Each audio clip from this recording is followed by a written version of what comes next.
Assalamualaikum. Apa khabar semua? Hari ini Kak Ita nak sharekan satu resipi kuah kacang. Kuah kacang ni boleh digunakan untuk makan dengan nasi impit, ataupun kalau dicairkan sedikit boleh dimakan dengan mi untuk rojak, ataupun boleh dicicah dengan roti, ketupat dan makanan lain yang you all sukalah. Jadi specialnya yang ini Kak Ita buat menggunakan santan. Kalau kami di Kelantan buat kuah sate ataupun kuah nasi impit ni memang kami gunakan santan. So mula-mula sekali kali ini Kak Ita nak padankan dengan nasi impit. Kak Ita beli yang ready made, yang brand Nona tu. Kak Ita cuma guna 4 sahaja dan dimasak dengan periuk nasi elektrik. Jadi mula-mula sekali kita basuh bersih-bersih nasi impit itu. Kemudian letak air penuh dalam periuk. Lepas tu masak macam biasa sehingga masak. Kemudian kita panaskan kuali. Kita masak ataupun panggang kacang tanah tanpa minyak ya. Kacau sehingga masak ataupun dia berubah warna yang lebih gelap. So, dah siap. Okey, kita ambil letak dalam dulang. Lepas tu kita ramas-ramas. Bila panas-panas tu kita macam senang sikit nak keluarkan dia punya kulit dari isinya. Macam ni. So, you all yang pandai tampi tu boleh tampi. Buang dia punya kulit-kulit ringan tu. Sebab bila kita tampi kan dia punya kulit tu ringan, dia akan terbang lah. So Kak Ita tak tunjuk lah kat sini sebab Kak Ita buat dekat luar rumah untuk tampi kacang tanah. Kalau tak nak tampi, you all ambil masa lama sikit lah untuk ambil satu-satu yang dah bersih. Tapi tak semestinya semua kena bersih 100% tak. Just buang agak banyak sikit, tinggal lah setengah-setengah yang tak boleh nak buang tu kan. So ketepikan kacang tadi, kita blender bahan-bahan dia dulu. Macam kat sini Kak Ita gunakan belacang, lada kering. Lada kering yang ini Kak Ita guna lada kering yang tak pedas tu. Tapi nak bagi dia punya colour tu cantik, Kak Ita guna banyak lah.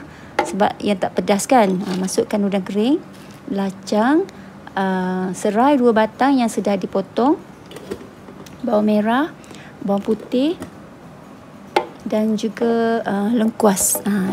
Lengkuas ni penting tau, nanti dia tak akan ada rasa. Lengkuas serai memang sangat penting. Okey, kita kisar bersama 2,5 cawan air. Kalau you nak air cair, you boleh letak 3 cawan.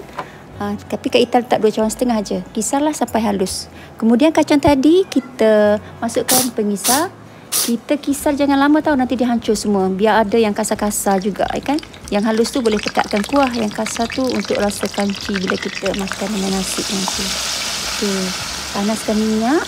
Kemudian tumis 2 batang serai yang dipitik. Lepas tu masukkan bahan-bahan yang kita kisar tadi. Lepas tu you kacau sampai terbit minyak. Pastikan terbit minyak tau. Kalau tak, memang tak sedap dan tak cantik kita punya kuah kacang. Okay, kacang memang dia ambil masa lama, tetapi tak boleh guna api yang terlalu kuat ataupun api besar, tak boleh. Sekarang dah pecah minyak. Macam gini. Minyaknya dah naik ke atas, colornya pun dah cantik, dah pekat, cantik kan? Okey. Ada setengah orang dia masa kisar tu dia letak air sedikit, dia tumis dulu sampai masak, kemudian baru tambah air. Macam Kak Ita tak. Jadi air tu akan masak lama lah. Kita kisar terus air nak buat kuah tu. Jadi masak ni sehingga pecah minyak. Okey, kemudian masukkan separuh kacang tanah tadi. Masuk separuh-separuh ya. Lepas tu kacau. Okey, kemudian masuk lagi separuh yang baki tu. Wah, ini memang sedap ni. Memang Kak husband Kak Ita memang suka sangat ni kuah kacang ni. Okey, masukkan semua. So perlahankan api, masak sampai kacang tu empuk. Sebab kalau tak empuk, bila kita makan tu rasa memang tak sedap lah. So kacau bila dia empuk. Kemudian bila dia empuk kacang tu, masukkan kita punya perasa, gula melaka, gula dan juga garam. Kak Ita lupa tadi, sebenarnya masa kita letak letak bahan kisar tadi, Kak Ita tambah lagi 1 sudu besar cili kisar yang pedas. Kak Ita tambah. Nanti kan tak ada pedas langsung, tak best juga kan. Sebab tadi Kak Ita guna cili kering yang tak pedas. Jadi Kak Ita tambah masa lepas kisar tu, tambah lagi 1 sudu besar cili kisar. Kemudian masukkan santan pekat. Santan pekat ni tak perlu banyak tau, sebab kuah kita memang dah pekat. Jadi kita letak dalam 140 ml pun sudah cukup. Separuh lebih sikit daripada santan kotak kara yang kecil tu. Okey, dah pekat kan? Kalau you all nak kuah ni cair, bolehlah tambah sedikit air.